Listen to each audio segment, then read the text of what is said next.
got a compressor from a Volkswagen that I've installed a while ago, and I didn't get a chance to disassemble it. It came out of a 2.5 Jetta Passat, I want to say. Passat. Yeah, I think it was a Passat. Anyway, this style compressor is a lot different from some of the traditionals, and from what I understand, this constantly rotates. So when the compressor activates, it only changes the displacement. So logically, I'm thinking, without knowing how the system completely, like knowing what's inside of here, I'd imagine we have some reciprocating style like pistons, and because I can look like through here, these chambers are like a cylinder bore here. Now I'd imagine we'll probably have like a swash plate, so it's probably like in a neutral state right now, but when this solenoid, I'd imagine it's probably considered like a VDS or something like varying displacement solenoid, I guess is just my conjecture. Once this get energized, it probably, while the pulley's rotating, the stroke is going to be determined based off the angle of the swash plate. So and then I guess we'll see how the plumbing looks inside of here. But this is the inlet or the suction side, and then we have the discharge side here is the smaller one. This is a R134A style compressor. There's some information on here. This is a factory one if you need that. You got part numbers, model number, and some other stuff, serial number. All right, let's pull it apart. I think I'm gonna tackle this pulley first. Like it's a 14 millimeter. See if I can get this off. Go normal direction. So it's a lefty loosey. I don't know if I got to use a pulley to extract this or not. I'm gonna try not to. It's gonna be destructive.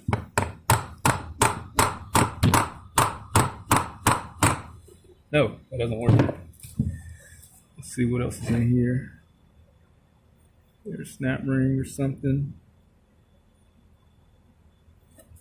And mind you, I've never taken one of these apart before, so.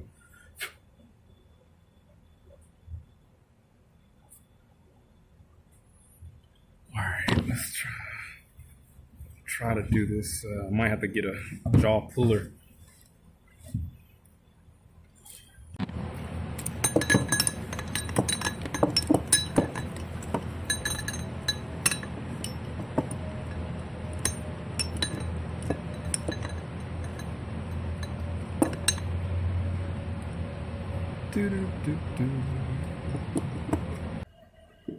And let's cop sideways.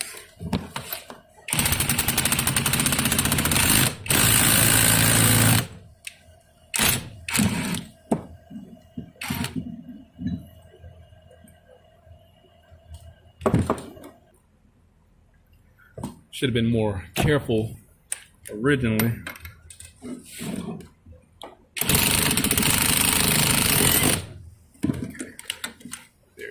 Three jaw full of work. Let's inspect the back of it.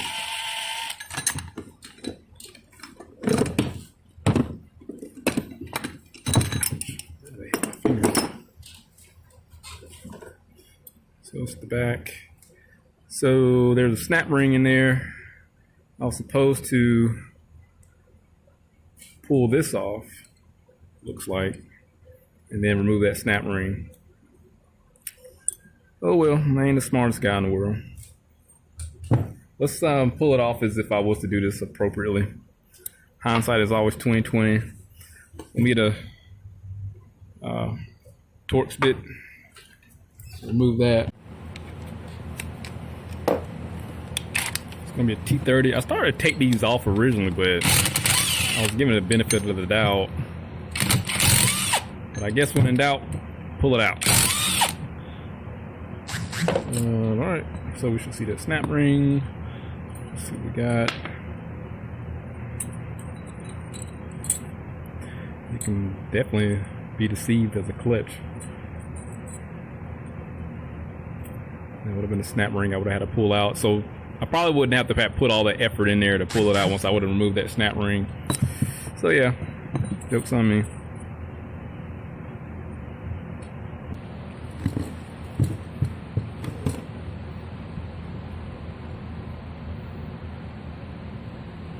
Like a little dust cover here.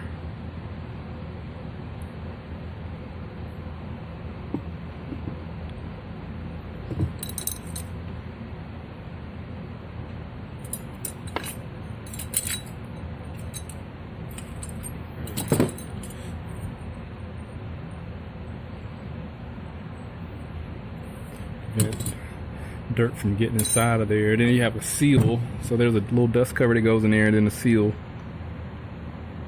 So here I could use some needle nose and get those out.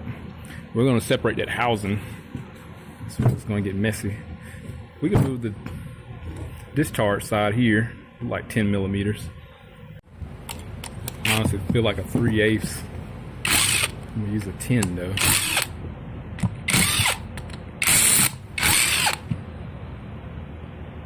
Probably should use some gloves.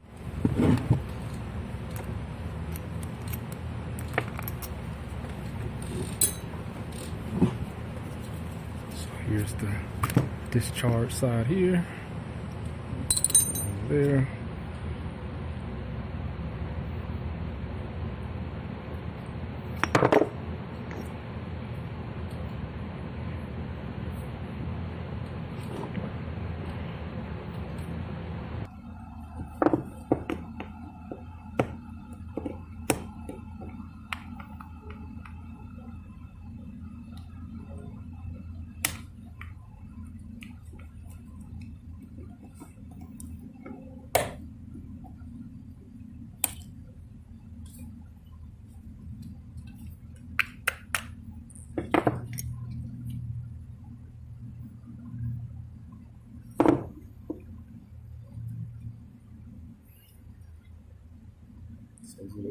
This was a check valve. It'll go out, not in.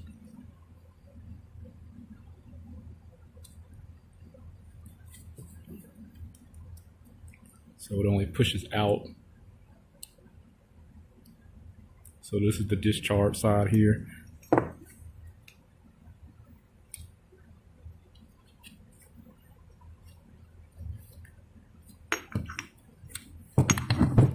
Again, this is the suction. Just pull the Freon in. So when you administer Freon on low side, this is where it goes into. This is likely going to be the same thing. It's a check valve. It only goes one way.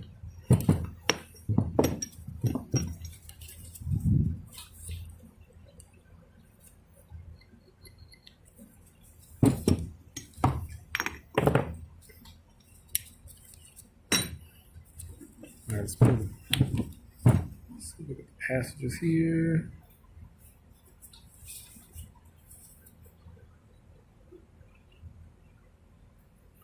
So it accumulates in here,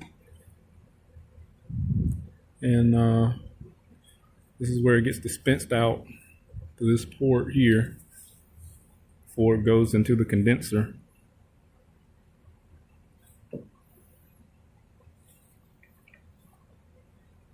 Let's pull this top off. Is it an 8?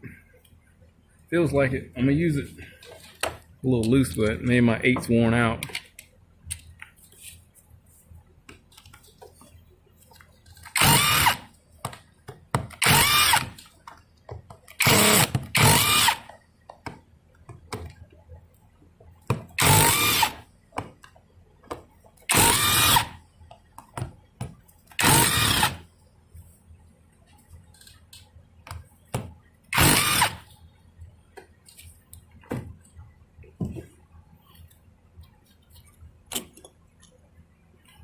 Here's our,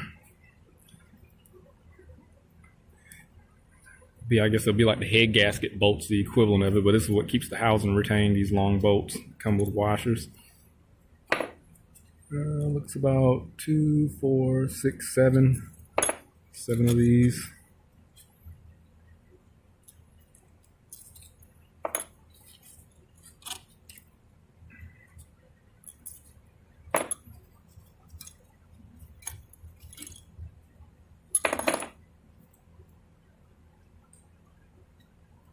The green stuff is the UV dye that's in the Freon, the refrigerant. I might be able to, let me see if I can get this off without having to take that snap ring off. I might have to. Could I take the rear housing out? Oh, yep, look like I can. Slurping and all types of stuff. Let's see what happens. Oh gosh, so here we go.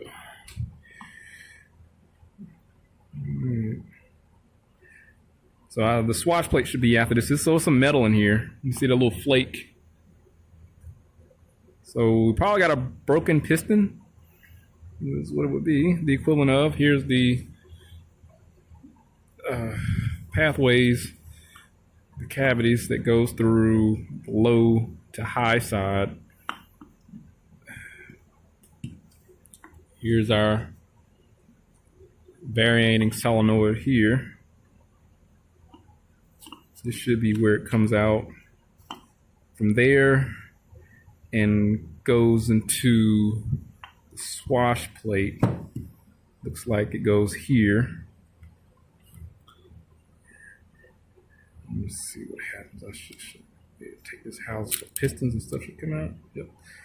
Was I wrong? So looks like it goes through there. And we got to follow that path down there. Okay, I thought the swash plate would be up here. I was totally wrong. There's nothing wrong. We got channels. Here's our pistons. So I was correct about the theory, but as far as the location, I was wrong. So the piston, the bore is here, which I was correct. Just didn't have the proper orientation. So where does the channel, okay, there you go. There's our whole steel right there. I'm just going to call it a VDS sensor, varied displacement solenoid. I know I'm probably wrong, but the hole's right there. That's where the fluid, the channel, they go to the swash plate, so it should be in the back. And what do I got to do to get this other portion of this housing off? I should put some cardboard down here. So I probably got to take this off. And then that will give me the ability to separate this portion of the housing.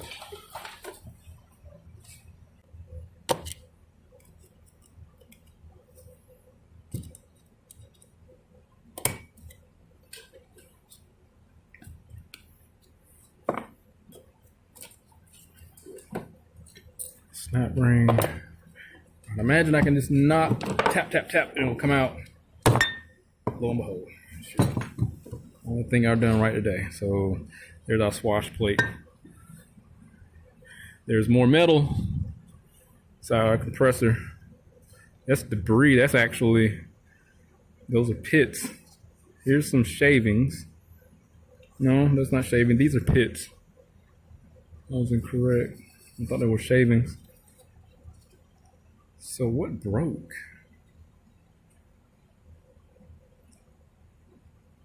Something, we should see the signs of damaged components.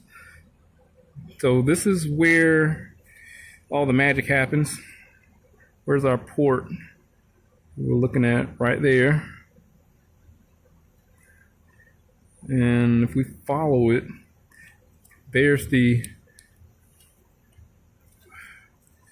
here's the actuating component. Should, like, there you go. Trying to do the wrong stuff. So it goes through this port here, pushes down on this housing on the swash plate. This is seized. Okay, that's why the piston is seized up. I can't move this one.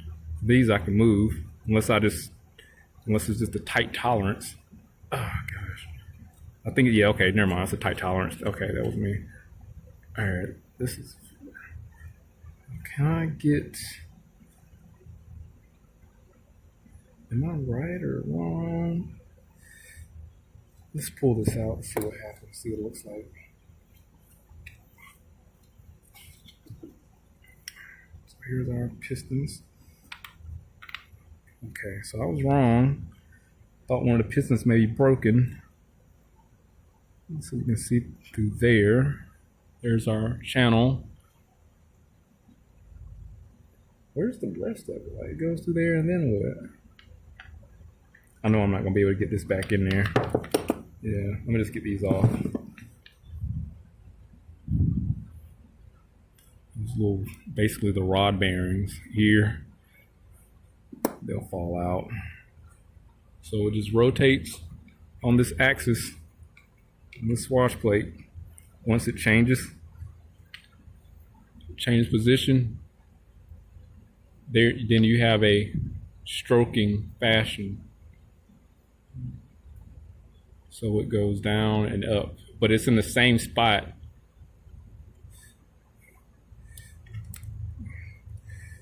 That makes sense. So this rotates, but being that it's rotating in the angle, when it comes across a, here we go. I can get this off. So it seems like we're going to call this the crankshaft here. I'm pretty sure it's probably the proper name for it, but once this rotates, the command is sent to the solenoid to variate, I guess, to change the displacement. Let's see here. So it takes, I'm pretty sure it can take some base pressure there. And I guess depending on the high, I'm pretty sure it takes the high side pressure. I'd imagine. I'm not sure yet. I have to look back at it. But it'll put pressure down the crank below, behind the piston here. And that's what will force the swash plate down. And this is the suction side here at the top of the piston.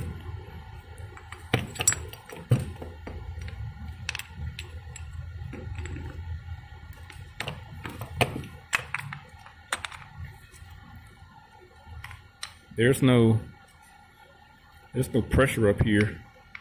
It's just suction. So you get an idea. So it maintains that angle, and once it varies, I guess depending on how it want to displace, it's kind of like infinite in a way, because it can change so much. It can go down as far as down here to have a longer stroke, or it can, have a shorter stroke. I guess it depends on the load and the temperature. And these AC systems work in so many different ways. Is it naturally like offset like that? Look like it is. This is a smooth axis here. Interesting. So this is why it's important to have oil in the compressor. It needs to lubricate the walls and the bearings here. That's the one logical thing that makes sense there. I'm gonna have to do a little bit more thinking on this, but I mean, it logically from a like blow by standpoint, crankcase pressure from an engine standpoint, logically from a combustion engine standpoint, you don't want pressure down in the crankcase. But putting pressure down here causes evidently the pressure to have to go somewhere. I mean, unless it can't do that. Can the fluid be pressurized enough to where it forces itself down, or is it the pressure overall at the base there?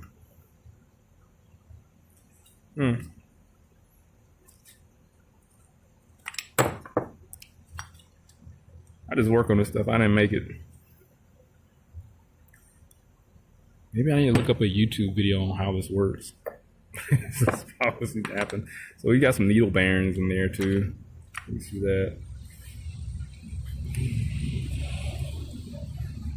Yeah.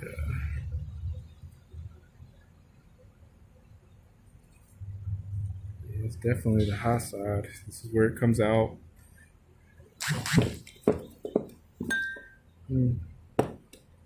reed valves up here. What broke though?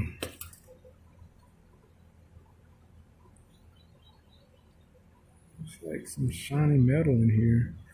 Here's our reed valves. You know what? I'm not even gonna tell you what these damn things look like. That's funny. I wonder if that was like an intentional design. Nuts and balls. That's funny. All right. What in the world broke on this thing? Could the solenoid have just failed? I mean, the amount of shavings that are in here, it doesn't seem like anything catastrophic failed. Could the reed valves, gaskets or anything?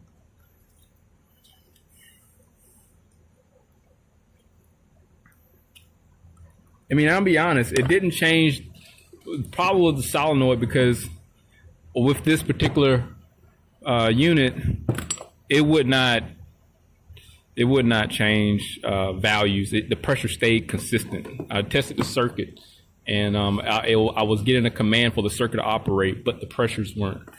The low side pressures weren't reducing. The high side pressures weren't increasing. So this is. And I did like a small load test with this. We put the amp clamp to it, tested the values. It had 0 ohms, but it did produce. I don't know. I did use my other multimeter, was auto scaling, so it probably wasn't. I don't think it was like 100%. I can't adjust it. Showed 0 ohms, and but when I load tested it, it produced 1 amp. So, but it does click and stuff. Let's remove this. I think that'll be the wisest thing. Maybe it got clogged up. Who knows? We're gonna find out today.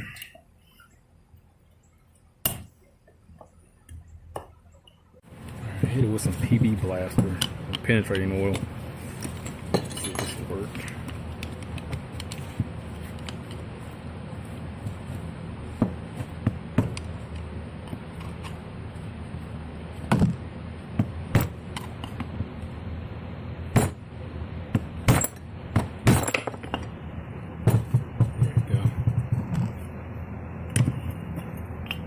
Oh, there's my problem right there. Okay, this makes sense. It'll focus. So, got a stopped up solenoid, but there's still metal in there from some damaged component. Something broke and caused these metal shavings to manifest. I mean, if the solenoid stopped up, it'll definitely cause it to not change its status. Did it get through there or something? It was just a restriction. It just seemed like it was just a restriction. I got some of it on my hands too. I kind of knew that I was going to wind up seeing this after seeing metal in there, but if I would have said something, it wouldn't have happened. So I kept my mouth shut. Let me see if I can pull this filter off. Does it have an opening? Crack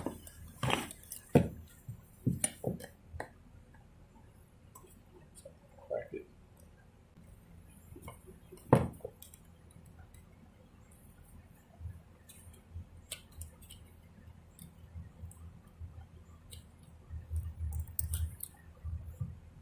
So I got that off.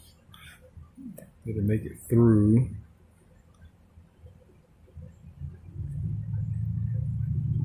Like I said, the solenoid worked. Whether the fluid was effective in doing its job by being capable of pressurizing that swash plate that's a different story. But what in the world caused this to break like this? Something had to have happened to cause these metal flakes to occur. Unless one of these bearings failed. That's all I'm going to call it, the rod bearing. I don't know any other name for them.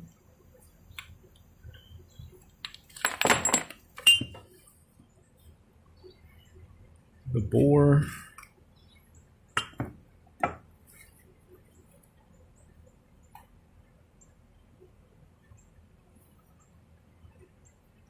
Only one that's kind of questionable is this one.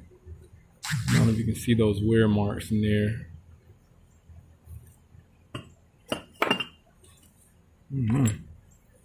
I'll be inspecting these things for a while just to determine what the hell happened.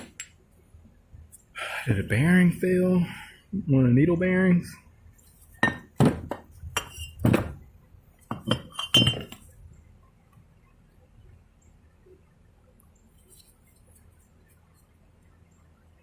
No. Definitely over. This is so funny. This is so funny. I'm definitely overlooking something. Unless, you know, what could have happened if, well, it's a Volkswagen compressor, so they could have had a catastrophic failure with the old unit. But if it was the case, then I would see, no, that's not a filter. The inlet, where's the inlet? This is just a check valve. But I would have seen some type of obstruction here, but not necessarily, because again, it's not a filter. It's just a check valve. So the low side, the suction side. It makes sense for, where's this going? For the high side here. And then where's the solenoid here? So the inlet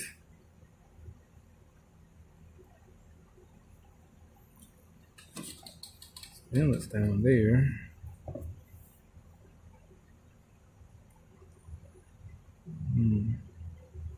Did it sit far enough down in there?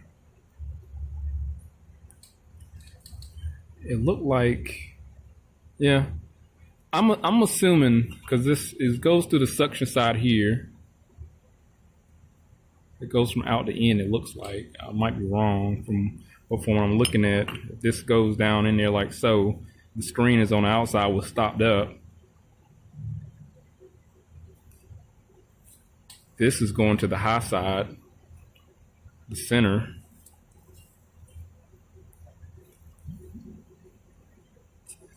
But at the same time, it goes from here for the high side. So it utilizes the high side fluid pressure to change the dynamic of the swash plate. I